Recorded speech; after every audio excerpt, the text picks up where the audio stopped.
Олонню бастакы күне тыгынчы 992 сыл. Смоленская область, Рожково деревня. Полковой батарея комиссара Пшеничной Петр Павловичка, рядовой Миронов Алексей, снайпер боломден рапортер. Кулун тутар 14 күнүттен тыгынчы 992 сылтан снайпер үйраға сағаланар.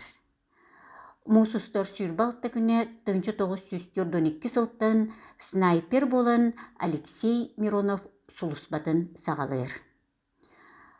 Алтыны төт күне 1942 сыллаққа жонугор сургун суруйбутугар армейский доғыры Нуспеков Ашаббай Қазақ олын қартыскатын ұйтар. Өмейін сүрбек кекене 1942 сылғы bir doydulağa Дмитрий Гуляевтин снайпердер свещанияларыгар күттыын алалар. Бу түмсүге Миронов Алексей Афанасьевич сержант званиятынылар за боевые заслуги металінен наградаланар. Бу көрсүгіге Монголия Народная Республикатын героя маршал Чайбалсан, генерал-полковник Конев, генерал-лейтенант Булганин, генерал-полковник Соколовской базара.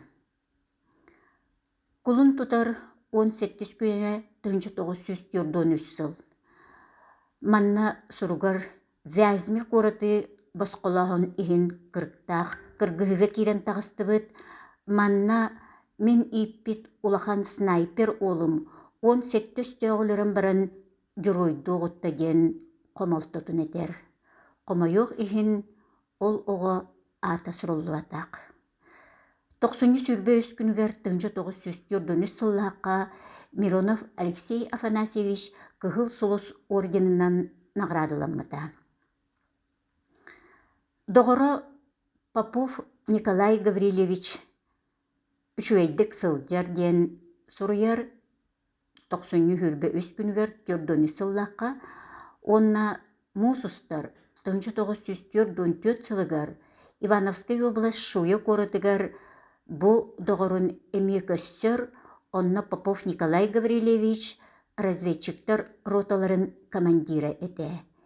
Келин сериттен тынна кэлен Попов Николай Гаврилевич корреспондентынан үлеләбіте.